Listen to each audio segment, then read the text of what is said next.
Donc la question qui était à l'origine de cette émission, c'est comment arrêter Trump? Comment arrêter Trump? C'était sous-jacent dans notre sujet sur le Venezuela, sous-jacent dans Powell, dans notre sujet sur Powell. Et la réponse la plus simple, c'est la réponse, on l'a vu, est entre les mains du Congrès. Et entre les mains du Congrès. Sénateurs, Chambre des représentants, démocrates, mais aussi républicains. On va commencer, Thomas, par ce tweet qui fait un état des lieux, je trouvais assez intéressant. Alors, c'est un démocrate qui a posté ça, mais je le trouvais assez intéressant sur cette espèce de panique qui était en charge, disant voilà, ce qui est en train de se passer, c'est que Donald Trump se fait dessus à l'idée, excusez-moi, il n'y a pas d'autre terme, à l'idée que les républicains vont perdre la Chambre des représentants pour les élections de mi-mandat. Et que si ça ne se passe pas plus avant ça, hein, ça reste une option. Vous voyez, même du côté, c'est un spécialiste, un consultant démocrate. Donc, il met en avant cette possibilité que la majorité soit perdue. Et que du coup, c'est pour ça qu'en ce moment, et ça rejoint ce que disait du côté de Stephen Miller, qu'il y a une accélération de tout. On est le 12 janvier, on a l'impression que c'est en année de chien qu'il faut compter, en fait, on est en 2027 ou 2028 tellement que l'on est emporté par cette espèce de tourbillon. Et dit non, mais ça, c'est pas le hasard, mais c'est surtout la preuve qu'on est en panique complète. Ce que fait Donald Trump et son administration non-stop depuis le 1er janvier, c'est parce qu'ils se sont rendus compte que le pouvoir était en train de leur glisser entre les mains et que donc il faut se dépêcher à casser le système avant que les électeurs l'utilisent, avant que les électeurs se mettent à voter parce qu'ils vont nous mettre dehors. Dans le même esprit, on va écouter Donald Trump lui-même qui n'a aucun doute, on était au Kennedy Center, il parlait aux élus républicains, c'était leur réunion de rentrée, et écoutez-le sur combien il est certain qu'il va être impeach. Vas-y Thomas. I'll get impeached. You got to win the midterms.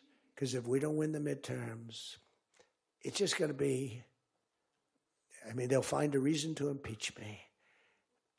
I'll get impeached. We don't impeach them. You know why? Because they're meaner than we are. We should have impeached Joe Biden for 100 different things. They are mean and smart. But fortunately for you, they have horrible policy.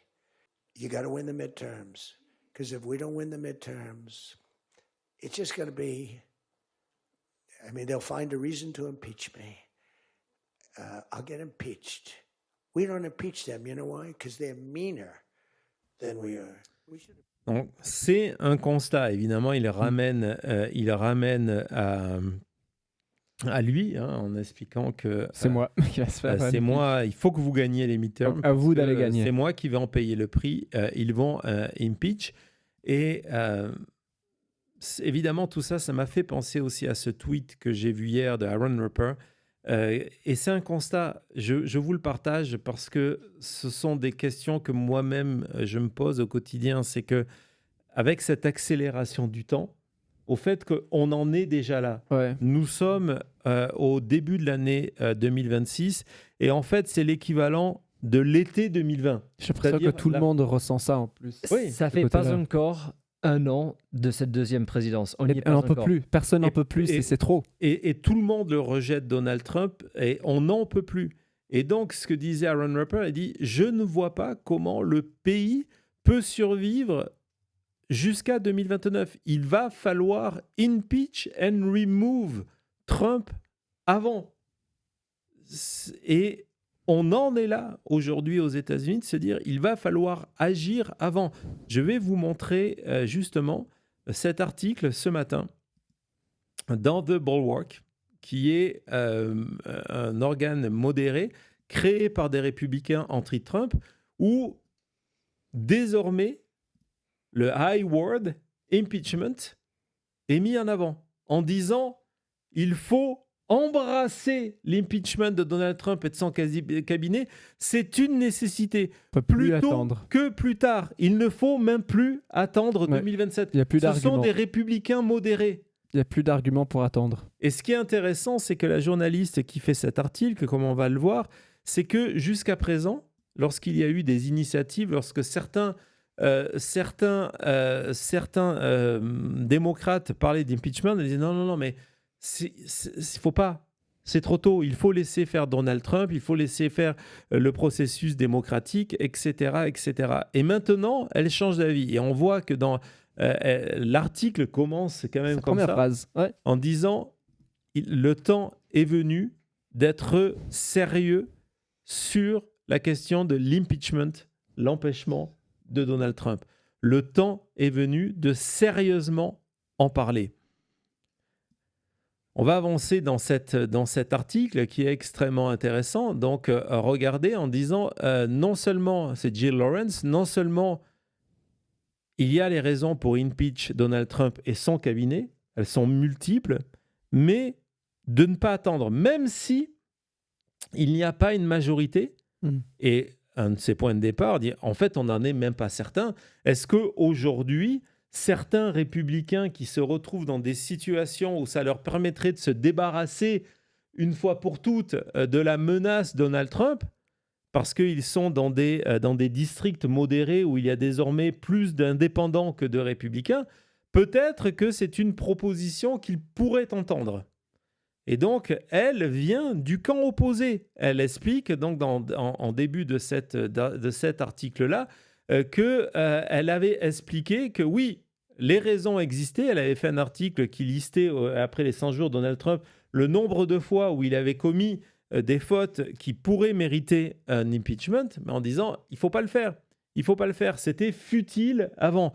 Et aujourd'hui, après cette semaine, après ICE, après le Venezuela, le Slush Fund, etc., après ce qui vient de se passer avec Jerome Powell, elle dit, il faut le faire, il faut agir, et elle dresse la liste des personnes du cabinet de Donald Trump, ces ministres, qui doivent sauter. Et le premier qu'elle va, donc là c'est ce que je viens de dire, le premier qu'elle met en avant, c'est RFK. Donc, non, déjà sur la méthodologie, elle est en train de dire, et je trouve que c'est extrêmement intéressant, en disant, même s'il n'y a pas de majorité, et encore on n'est pas sûr, les démocrates ont des manières d'avoir des auditions publiques où on peut faire ce jugement de Donald Trump et de son cabinet. Il faut inscrire dans la tête de l'opinion publique que ce que fait Donald Trump actuellement, c'est hors la loi. Que s'il y avait une majorité courageuse, Donald Trump serait impeach and remove. Et qu'ils entendent ça pas que de la télé ou de des avis, mais qu'ils voient que du côté du Congrès, il y a ces séances, il y a ces moments où on met ça en avant. C'est très important. Oui, que ça soit dit par des élus et qu'on fasse venir des témoins, des professeurs de loi, des gens qui viennent nous expliquer pourquoi ce que fait Donald Trump est illégal. Parce qu'on est dans l'illégalité et il faut sortir de cette normalité. Donc, le premier qu'elle met en avant, et je trouvais que c'était intéressant, c'est effectivement Robert Kennedy, en rappelant qu'il y a plusieurs articles d'impeachment qui viennent d'être préparés par des démocrates au mois de décembre, qui pour l'instant n'ont pas été présentés, mais qui détaillent la corruption de RFK et combien il met en danger la population américaine. Voilà, donc c'est vrai qu'on parle peu ici, on parle peu dans l'émission parce qu'on a beaucoup de choses à traiter de RFK, mais il est en haut de cette liste de membres du cabinet qu'il faudrait impeach et où il existe des procédures en attente contre lui. Les articles d'impeachment sont prêts, ils n'ont pas été encore mis au vote, mais ils sont prêts. Pareil sur... Oui, vas-y, tu voulais... Regardez, et le nombre 28, au moins 28 separate charges, donc 28 cas où Kennedy serait hors la loi. serait hors la loi. Et c'est important, on n'est pas dans du commentaire politique ici. Là, on est dans des articles d'impeachment. En prochain, moi, une surprise, Pete Hegseth. Pete Hegseth, évidemment, pour l'utilisation de la force. Évidemment, vous avez rendu compte comment la polémique, plus personne n'en parle, sur les bombardements de bateaux et achever des gens, les survivants. Oui, parce qu'on a pris le pays. Non, exactement. Donc, Mais ça reste de manière très claire des fautes qui sont condamnées par la Constitution. On revient sur Signalgate aussi. aussi. Signalgate aussi, elle explique que Signalgate, ça aussi, ça aurait dû être procuré contre lui. Donc, ce sont des cas qui existent aujourd'hui qui pourraient déstituer Pete Hegseth. Ouais, qui pourrait entraîner la destitution Voilà, c'est mieux, de merci. Pete Hegseth. C'est mieux comme ça, mais c'est pareil, c'est l'intention qui compte. Et puis, évidemment, Kristi Noem. Donc, l'article a été écrit avant cette déclaration que hier, on va la réécouter, qui a été présentée. On vous avait présenté ça en Breaking News. Vas-y, Thomas. What a conversation. I don't even know these questions I ask you. Like, it doesn't make sense that these questions are coming out of my mouth that I'm having to ask you. But that is where we are right now, and it's important to pay attention to it. Congresswoman, thank you. Well, none of this makes sense, Ali, and that's why we're going to move forward to impeach Kristi Noem. Thank you for joining us this morning, the Democratic Congresswoman Angie Craig of Minnesota. All right, coming up, Wow, c'était Angie Craig, même de le revoir, la manière dont elle se pense. Et c'est pour ça que l'on va avancer avec l'impeachment de Kristi Noem. Donc, elle figurait sur cette liste proposée par la journaliste de Bulwark en expliquant qu'il y a plusieurs élus. Parce que là, regardez, on mettait en avant Robin Kelly, qui était de l'Illinois, en disant qu'elle préparait, qu'elle songeait à le faire. Donc désormais, les démocrates veulent avancer avec l'impeachment de Kristi Noem. C'est extrêmement important. Et la quatrième, et là aussi, on apprend qu'il se prépare beaucoup de choses en coulisses, c'est Pam Bondi. Alors d'un côté, Trump veut la lâcher, et du côté des démocrates et certains républicains, on est prêt à avancer sur Pam Bondi. Et ce qui est en train de se dérouler avec cette plainte contre Jerome Powell va accélérer ça. Petite parenthèse avant les impeachments. Je vais partager avec vous ce tweet que j'ai trouvé extrêmement intéressant de Bill Kristol, 1 million de followers, républicain, qui a laissé tomber Donald Trump et qui dit, en fait, c'est encore plus simple que ça, plus simple que les impeachments. Aujourd'hui, Donald Trump est en mode de dictateur. Il est en mode dictateur. Le Sénat peut faire quelque chose. Et ce qu'il écrivait la nuit dernière, on est en train de le voir ce matin. Il dit, voilà, c'est très simple. Il y a 4 sénateurs républicains qui sont aujourd'hui très clairement dans l'opposition de Donald Trump. On l'a vu tout à l'heure, on vous a montré les extraits, les témoignages de Murkowski et de Tillis qui mettaient en avant qu'ils n'allaient plus valider les choix de Donald Trump pour la Fed. Et donc, il dit, c'est très simple. Si ces 4 décident de dire, on caucus avec les démocrates, on dit donc, voilà, on est toujours républicain, mais on ne comptons plus nos voix dans le camp des républicains, mais dans le camp des démocrates.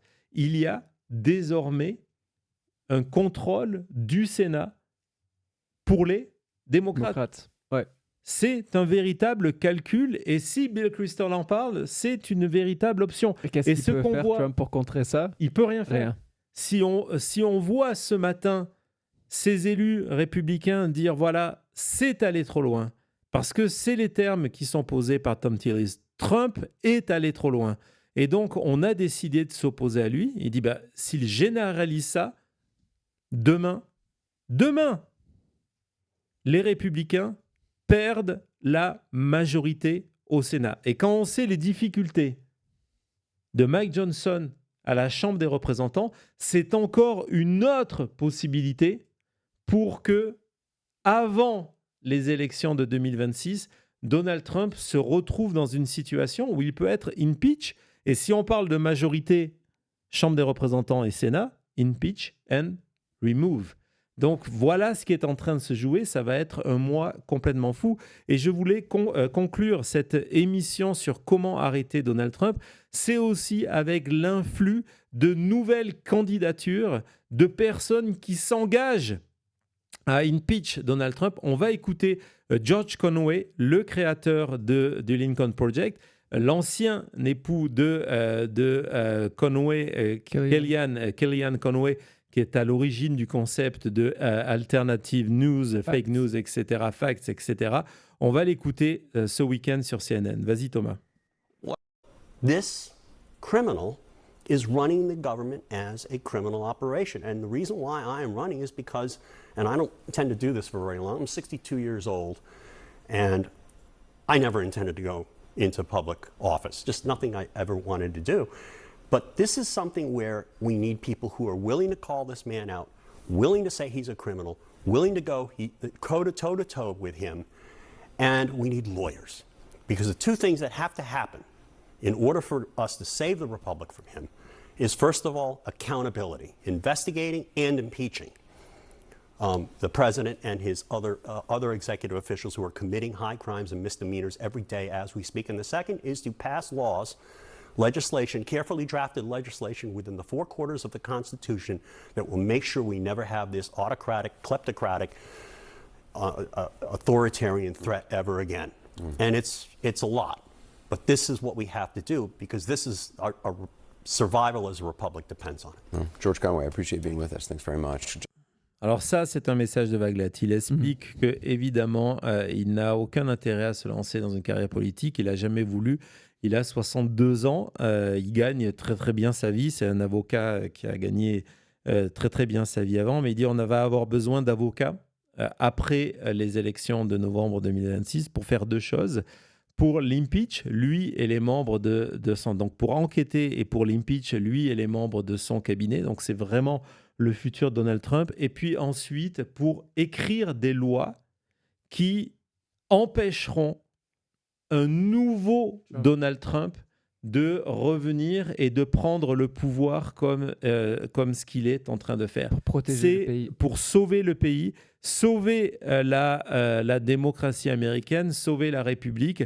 Il faut impeach Donald Trump pour l'arrêter. Et puis ensuite, il faut préparer tout un système de loi qui remet la Constitution en fait en avant, mais surtout qui la met à l'ordre du jour. Je vous ai souvent expliqué depuis qu'on chronique Donald Trump ici depuis novembre 2020 que la force de Donald Trump, c'est justement de tenter d'identifier les faiblesses du droit américain, du système législatif et politique américain en se disant tiens, ils ont tout prévu, sauf quelqu'un comme moi, sauf quelqu'un qui veut s'emparer du pouvoir, et donc il va falloir adapter les textes. Et donc pour terminer, je voulais qu'on regarde le premier spot de campagne de George Conway, désormais candidat démocrate.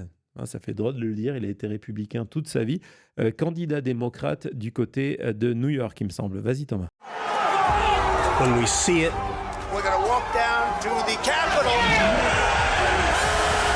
hear it, We will give them pardons. read it, and feel it. We find it hard to believe, but it's real. It's happening on the streets of New York City every day. And just when you think it can't get any worse, it does. It has to stop. We must make it stop.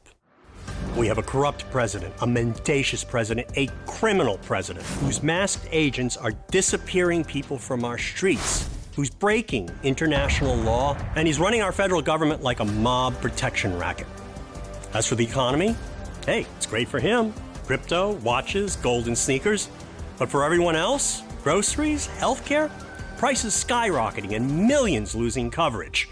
And he claims now... Affordability is a hoax.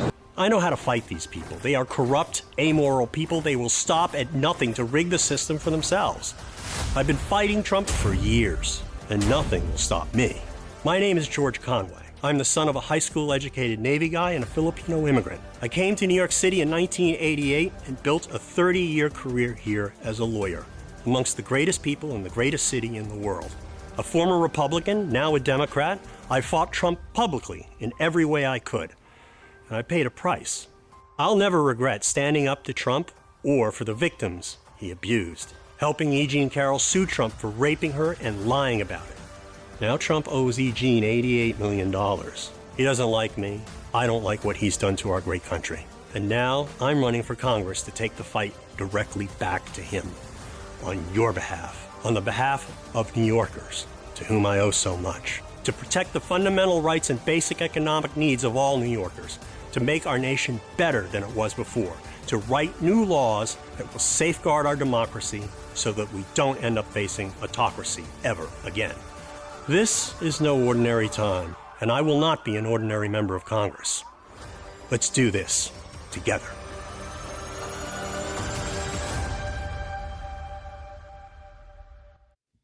Pour arrêter Donald Trump, espoir et résistance, c'était une édition spéciale de La Chute.